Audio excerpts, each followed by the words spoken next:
Welcome to Afternoon Light, the podcast of the Robert Menzies Institute at the University of Melbourne. I'm Georgina Downer and I'm the host of Afternoon Light and the CEO of the Robert Menzies Institute. The Institute is a prime ministerial library and museum devoted to upholding the legacy and vision of Sir Robert Menzies, Australia's longest-serving Prime Minister. On Afternoon Light, we explore contemporary issues relevant to Sir Robert's life and legacy with leading thinkers from around the world. Thank you for joining us today. Welcome, and today on the Afternoon Light podcast, I am joined by Bob Bowker, who is a former Australian diplomat and academic. Bob was Australia's ambassador to Jordan from 1989 to 92 and in Egypt from 2005 to 2008. And Bob has written extensively on Middle East issues, and this includes the Suez Crisis of 1950 to 57. He's the author of the monograph Australia, Menzies and Suez, which discusses Australia's approach to the 1956 Suez Crisis, and that is the topic of our discussion today. Welcome to the Afternoon Light podcast of the Robert Menzies Institute, Bob. Thank you, Georgina. Nice to be here. Oh, it's great to have you on the Afternoon Light podcast, Bob. And we are coming up to the 29th of October 2021, which marks the 65th anniversary of the crisis, the Suez Crisis, really escalating into a conflict with the Israeli invasion of Sinai. And I'm really interested in picking apart your views and understanding the Suez Crisis more, not least because it is such an important period of Australian and global history, and particularly Middle East history, of course, but also because, as you say in your book, it raises questions about the contemporary challenges facing Australian foreign policy when we're faced with a rebalancing of the global order, which is, of course, happening today. So, Bob, let's start with what was the Suez Crisis for those who aren't so familiar with it. Well, certainly it was the dominant issue for Australia as far as the Middle East was concerned in the 1950s. In fact, between July 56 and the beginning of 1957, there were 7 cabinet submissions and more than 20 cabinet decisions, all derived from Suez.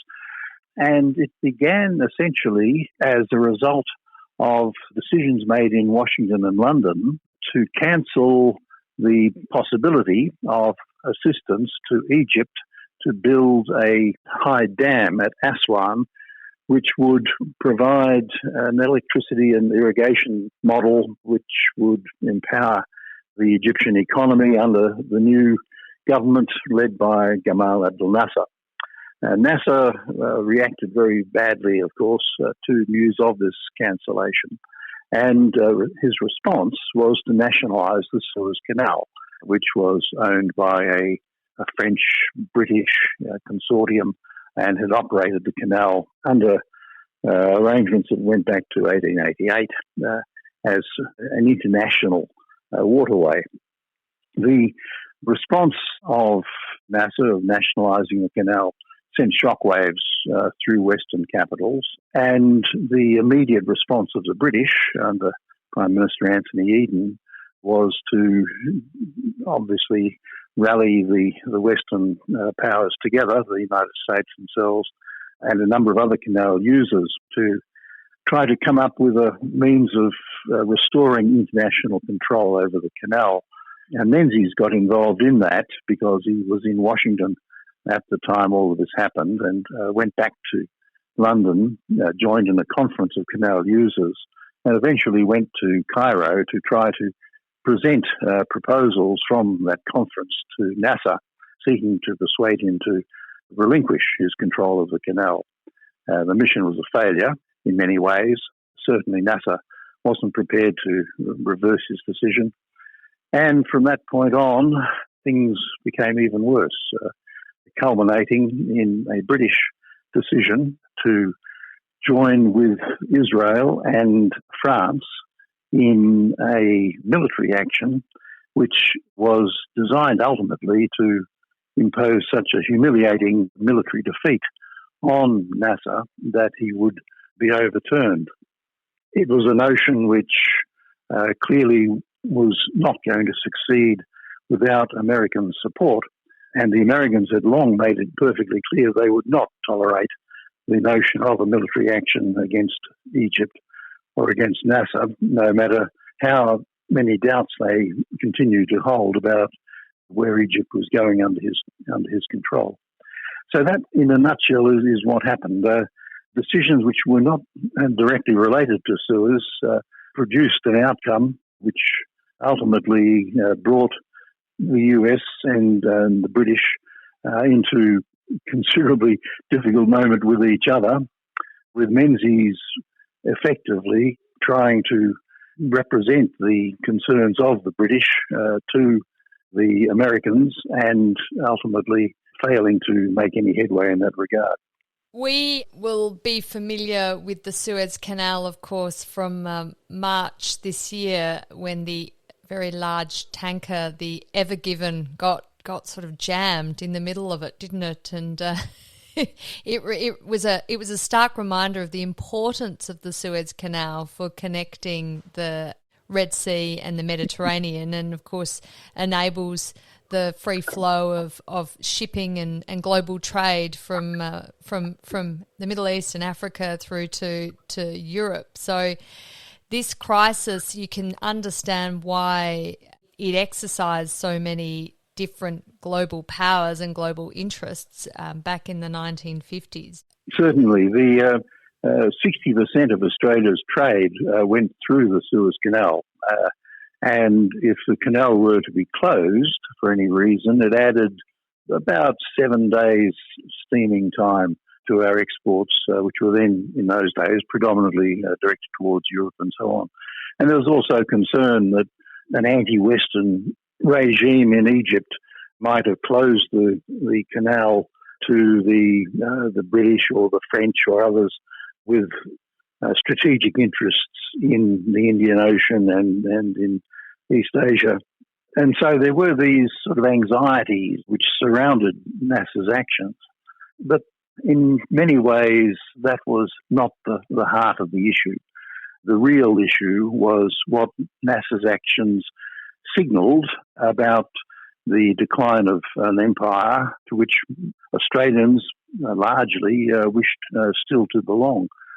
I think the British political figure Rab Butler summed it up very well in his memoirs when he said that Suez was really about resentment at the loss of empire, the rise of coloured nationalism, as they called it, and the transfer of world leadership to the United States. That's what really galvanised Eden and the British response into what was ultimately, in the absence of American backing, March of Folly. Indeed. And you paint a picture of the importance of Suez to Australia in that it was important for our exports to get through to Europe. And this was at a time before Britain had joined the European Economic Community, so a large portion of our agricultural trade was with Britain and Europe. And, you know, we hadn't quite shifted our export focus to Asia as we did post the Britain's entry into the EEC. But there were other reasons why Menzies was particularly interested in the Suez crisis and why he got so heavily involved, not least that he happened to be in London at the time it erupted, but of course Menzies a strong Anglophile and strongly having a strong sense of loyalty to the British Empire and the Commonwealth. He would have had a sense that it was his duty as Prime Minister of Australia, do you think, to support the British position, but he really got involved in the nitty-gritty, as you explained, of the negotiations, even going so far as to make approaches directly to President Nasser in Cairo. Yes, it was quite extraordinary that Menzies took it upon himself to be in that position. At the popular level, you could understand the strength of the loyalty that was felt to the British at that time. I mean, you've just had the royal visit in 1954. There are anxieties as well about the situation with the Cold War and suggestions that Nasser was way too close to the Soviet Union. And of course, we just had Petrov affair in 54 as well. There was a certain level of racial antagonism towards Egypt or Egyptians, resulting from two world wars. I mean, you could explain that sort of popular sentiment, why people would be rallying to the flag, as it were. But that doesn't, that's not good enough when you're talking about cabinet level discussions and ministerial policy making. And what is really striking about those cabinet discussions, and I was privileged to have access to those records for the first time, was that there was absolutely minimal consideration of strategic issues and regional realities among officials briefing ministers. And among the ministers themselves, there was absolutely none of that strategic analysis or discussion that you would have expected to be part of a policy-making process. It was very clearly a series of political decisions, not strategic-based, a lot of gut instinct and precious little understanding of the broader issues that were involved between the United States and the UK, and indeed whether the approach that British were aiming to pursue had even the remotest chance of succeeding in the absence of clear, forthright American support, which we were told was not going to be forthcoming. Quite extraordinary. And something that is also extraordinary is that at that time, the External Affairs Department, which was the precursor to the Department of Foreign Affairs and Trade, which you and I both work for, the External Affairs Department didn't actually have any coverage of Australia-Britain relations. That all fell under the Prime Minister's department, and of course under the auspices of the Prime Minister himself, Robert Menzies. So Richard Casey, the External Affairs Minister, and his bureaucrats were quite marginalised in this whole process, weren't they? But needless to say, their advice anyway, and the work they were doing internally really lacked, as you said, this forward-looking and objective policy analysis that one would expect of our policy makers and cabinet processes these days. That's absolutely right. In fact, if one looks for lessons from Suez, it's a fertile field to plough in terms of the perennial question of how do you manage that grey space between policy advice on the one hand and political decision making. And it was extraordinarily difficult for officials to work in that space. Menzies was not disposed to listen to the advice of people like Arthur Tang, who was then the Secretary of the Department, on the grounds that in Menzies' view, Tang was one of Evatt's men. He was seen as being way too close to the Labor heritage, if you like, from the late 1940s, and his support for the United Nations and so on. And then you had Casey, who, quite frankly, made a far better analysis of what was actually at stake in regard to Suez than any of his colleagues. But Casey never had the capacity to deliver persuasive arguments to his colleagues. He was a totally nice guy, a gentleman, but he wasn't cunning enough. He wasn't enough of a politician to secure that level of respect that he needed to make his voice heard. And Menzies, if there was one thing you could say about Menzies on Suez, it was that he did not welcome unsolicited advice. And the harder Casey tried, I think the more Menzies turned him off. Unfortunately, Casey was too much of a gentleman. Unfortunately, I say as a historian, unfortunately, Casey was too much of a gentleman to keep notes of his discussions with Menzies, so we don't know exactly what Menzies said in response to Casey's oral advice to Menzies. Oh, that's disappointing. There wasn't more diligent diary taking during that period by Casey. But look, do you think Menzies listened to any of the advice coming from External Affairs, or he was too tainted by his sort of distrust of Arthur Tang and evident disregard for Casey's advice as well? It was a mixed picture. External Affairs had its own differing currents of opinion, and there were elements within it. I can name some names, probably shouldn't, who were very conservative, very Anglophile in their own thinking.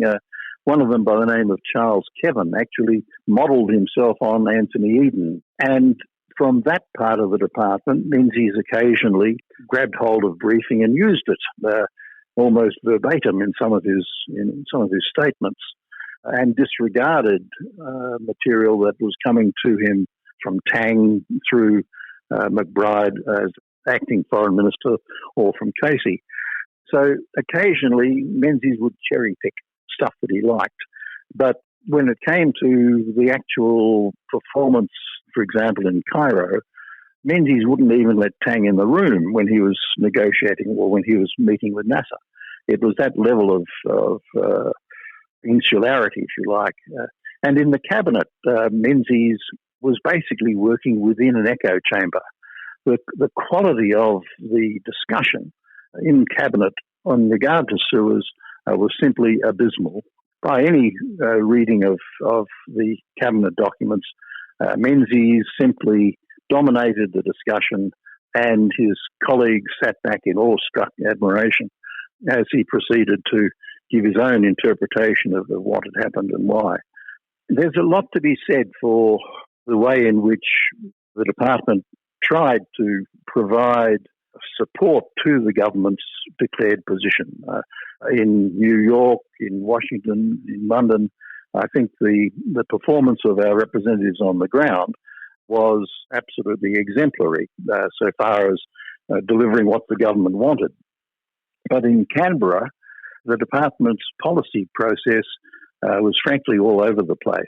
The multilateral side of the department, and people like Alan Renouf, were inclined to see the British approach as deeply destructive of the United Nations and the values that it represented.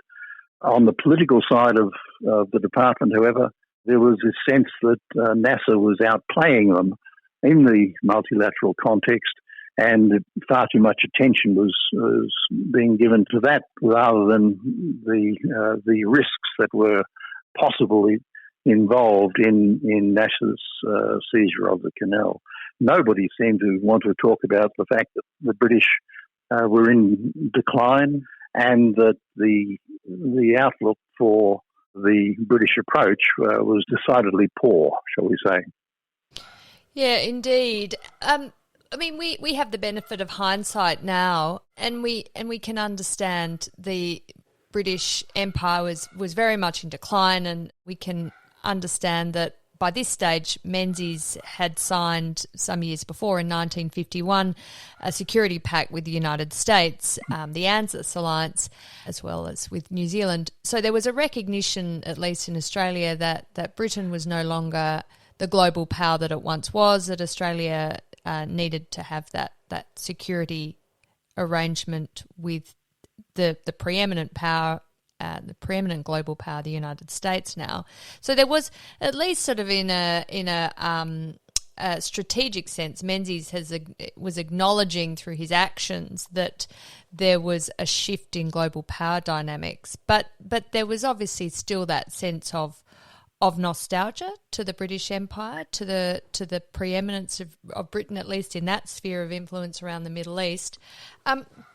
Do you think Menzies was, with his decision making around Suez, completely blinded by his admiration for Britain and the British Empire? Obviously, his relationship with the British Prime Minister Anthony Eden, which had been forged in the Second World War as well, was that it, or do you think his analysis of the situation at the time, not with the benefit of hindsight, obviously, given the information he would have been receiving at the time, that there would have been a strong case to be made, or was it just nostalgia that was blinding him from common sense? I think the British played upon Menzies' idealistic interpretation of the British role in the world and Menzies' frustration with what he had observed in terms of the decline in British capacity to exert its will. Going back to from 1950 and the loss of or the Iranian nationalisation of the petroleum facilities in Iran, and proceeding from there, Menzies had this sense that the British were not prepared to use their power with the authority and the determination that the situation required. Menzies was decidedly on the front foot when it came to preparedness to use force if all other options were proved to be ineffective as a result of Soviet vetoes in the Security Council and or any other device that prevented the British having their way. He really did overstate, I think, oversimplify the options that were available to the British at any one stage. And Eden, for his part, and the others around Eden, quite deliberately misled Menzies about their actual intentions in regard to Suez. There's no doubt that Eden and Menzies had a general discussion about the desirability of Nasser being put in his place, cut back, and so on. But there is no evidence to confirm suggestions that Eden gave Menzies prior warning that he was going to launch this attack or at least be party to this tripartite attack on Egypt. Menzies in cabinet found himself having to interpret what had happened and accepting and using almost verbatim the advice that he was getting from Eden that what was happening was no more than a so-called police action to separate the Israelis and the Egyptians and for the British and the French to reoccupy the Canal Zone in order to prevent this fighting. Now, it wouldn't pass the pub test now, and it didn't pass the pub test then, but Menzies actually wanted to believe it, and he stuck with that defence of the British, despite all the evidence that this had been something which had been cooked up and not disclosed by the British and French from the beginning of the crisis. In fact, the French Prime Minister even gave a press conference which outlined how the scheme had been concocted. And Menzies still didn't even want to acknowledge that was the case. It's a fascinating story, and it's interesting. Even in later life, Menzies didn't bear the French and the British any animosity about this, about not being informed about this, the sort of gunboat diplomacy event with Israel launching the invasion into the Sinai Peninsula. He was accepting of it, and that he didn't get the forewarning despite all his own efforts to support them. That's right. He actually, I think, was quite bruised by the encounter, but life rolls on. And what happened was that Eden was forced to resign, of course, but relations between the Americans and the British were restored in 1957 with Macmillan and Eisenhower re-establishing a rapport, but very much with the British now becoming the junior partner, or recognising that they were the junior partner in that relationship with the United States, and resenting it, of course. But it became much easier for Menzies to reconcile the outcome, which was a complete, full-scale, no-holds-barred victory for Nasser. Menzies could reconcile himself to that to some extent because at least he had felt he had done the right thing by the British throughout this whole miserable affair. It wasn't all that easy, of course. It could have been made much worse if some of the things that Menzies got up to in the course of supporting the British had actually come to fruition.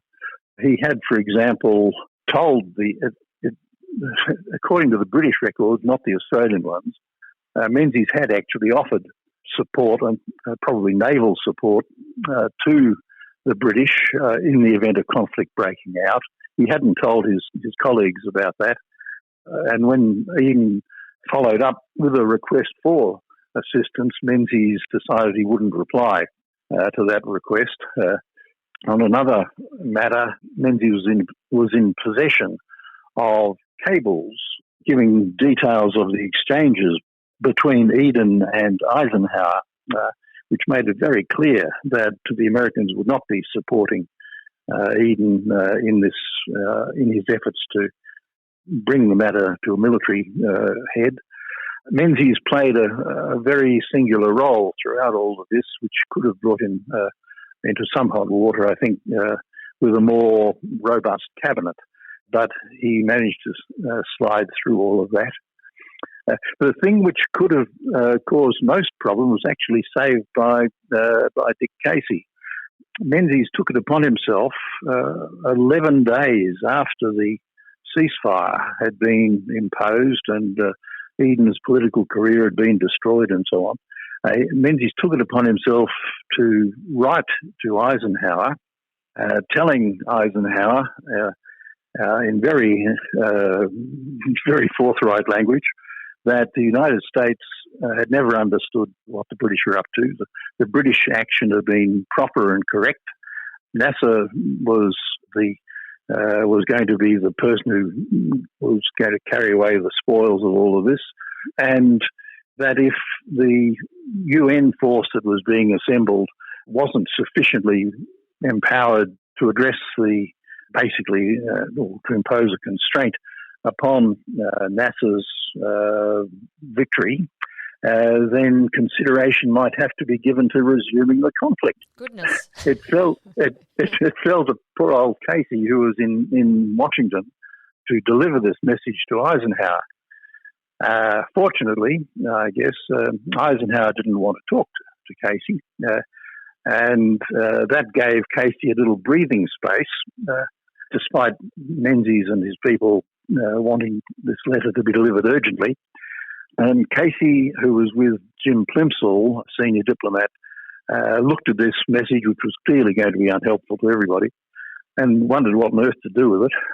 He eventually made a summary of the note, of the letter, and carefully left out of the summary all the nasty bits, including the suggestion of resuming the military conflict, and added a few gracious words about American power and so on, and used that as the basis for discussion with the American acting Secretary of State, while handing over, of course, the letter itself.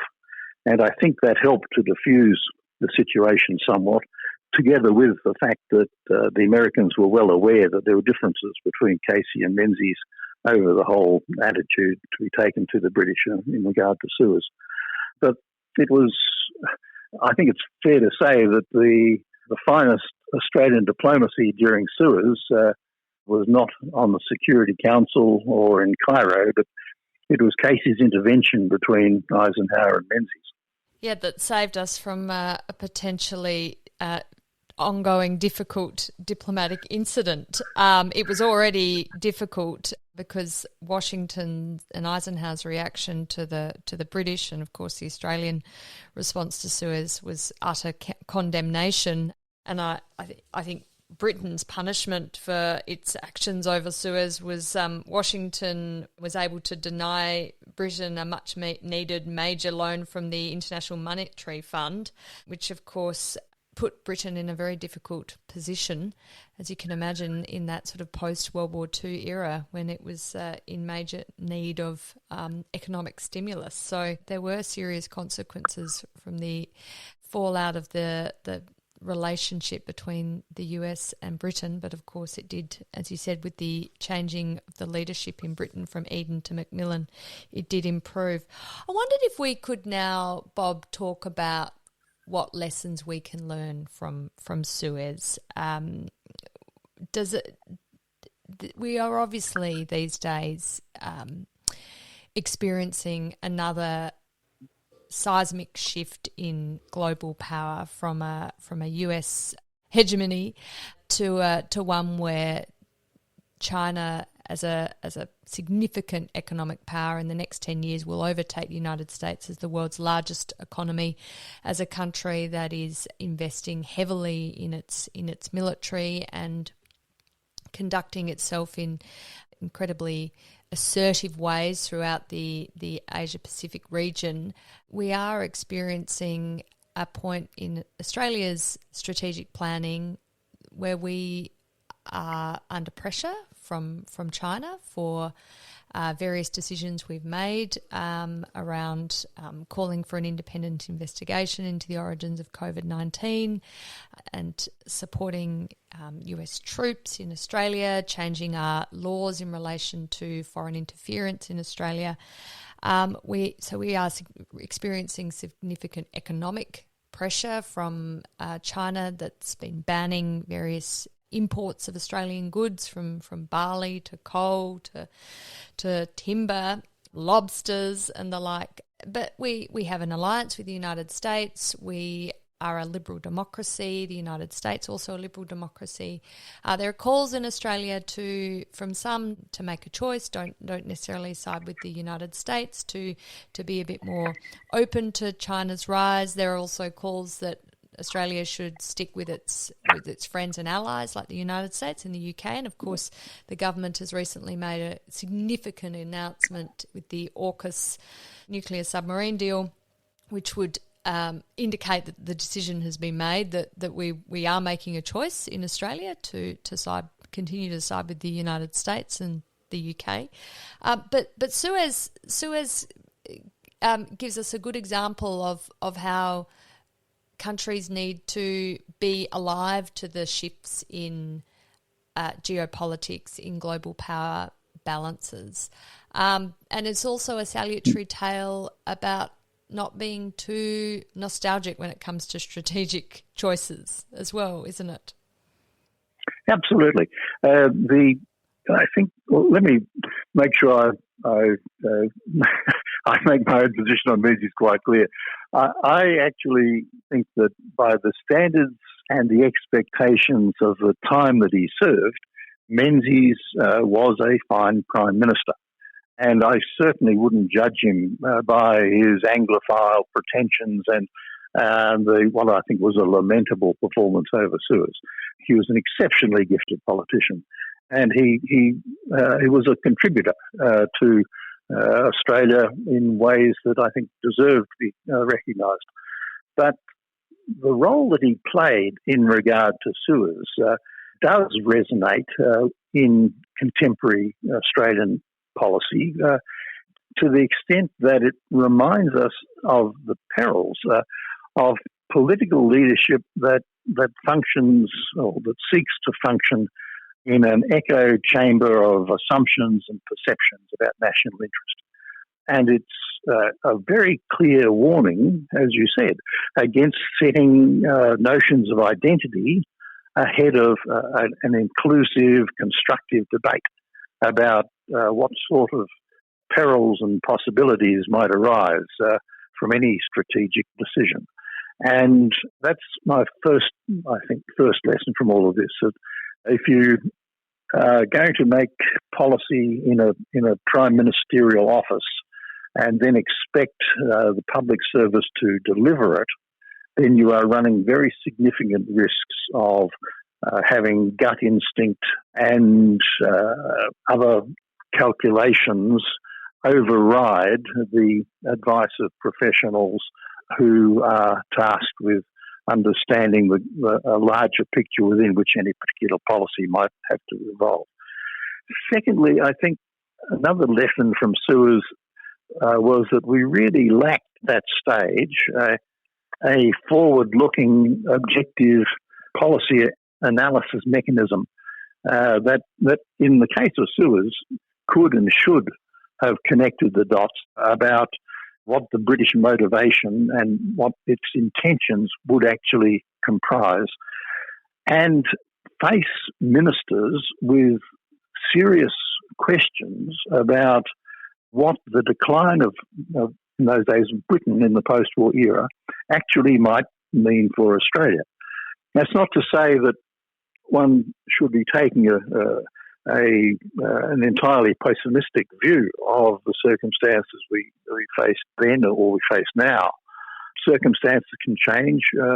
Officials can come forward with ideas and advice about how to correct a slide, if you like, in those relativities of power. But the important thing is to have a means of achieving clarity of thinking from ministers about policy objectives and the means of achieving them, and not to be swept up in loose talk about identity and emotional recollections of shared history and so on. Those are important. They're necessary in many ways in selling a policy, but they shouldn't be the basis on which a policy is devised. And I think we're now, as you said, more than 6 decades since Suez. We're dealing with a very different Australia now to the Australia we had then. But it's just as important now as it was then to understand that if you start mixing up questions of identity with shifts in the relativities of power, and you don't invite or listen to balanced advice, or if indeed that advice is not offered when it matters most, then there's very cautionary tales to be told in regard to Suez that we should still be bearing in mind. Indeed. I mean, many parallels with today's set of circumstances, but also many significant differences. I mean, the US decline, I think, has been talked about for 3 or 4 decades and is still yet to take effect. So I think in terms of a British empire in decline or a US empire, for want of a better word, in decline, I think the US as a global power still has a very significant future ahead of it as a significant economy, a significant military, and of course incredible soft power. But its domestic politics are challenging, and the support that the US people have for continued US activism in the global stage is always a break on what the US is prepared to do. And that said, when you raise the issue of not focusing too heavily on identity when it comes to making these strategic decisions, we also need to think, I think, very carefully about the type of world we want, and is it a world that is left to the law of the jungle, and a realpolitik analysis would say, well, that just is the world as it is. But Australia has always taken the view that a world that is based on a rules-based order, that is a world that Australia can happily function in a prosperous and peaceful way, because we are a middle power. We certainly are not in a position to defend our territory as effectively as it might need to be, and we rely on a peaceful, prosperous world that is based on recognisable rules that were set out in the ashes of World War II. Absolutely, and I think it's important to recognise that I think it was Woody Allen who once said that if we're talking about matters in the long term, well, the long term can be a very long time, especially towards the end. We're not talking about sudden shifts in global power relativities. We're talking about trends that are a strategist's nightmare, but they need to be examined in terms of what is deliverable at any given time. And that brings me back to this whole question about how do you manage that advice to governments, which doesn't gel with notions of imagined history or identity and so on. It's a very emotionally charged political environment interacting with a cold strategic analysis, and it requires extraordinary skills on the part of a foreign minister and his officials or her officials to get that analysis to have impact at the decision-making level. It really sets an absolute premium on who you have charged with advising the government on these issues, and not only advising but persuading the government to go forward. And Casey did not succeed on that score. Hopefully, going forward in Australia, we will have more success as we steer our way through this emerging situation over the next couple of decades. Indeed, and I guess it's a lesson too that the identities of the ministers and advisors and bureaucrats involved really, really matter here. That art of, you need the right analysis, but you need that art of persuasion and to be that persuasive voice in the room. And obviously Casey didn't quite have that when it came to Menzies. Menzies had a certain view of things, and that prevailed. But a fascinating period in our history, Bob, the Suez Crisis. So thank you very much, Bob Bowker, for joining us today on Afternoon Light. It's been an absolute pleasure to have you on our podcast and understand a lot more about the Suez Crisis from 1950 to 57, an incredibly important period in geopolitics. Thank you, Georgina. I really enjoyed talking with you. Cheers. The Afternoon Light podcast is brought to you by the Robert Menzies Institute at the University of Melbourne. You can find more about the Institute and our podcast at robertmenziesinstitute.org.au. We're also on Twitter, on Facebook and LinkedIn. We look forward to you joining our show next week. Thank you.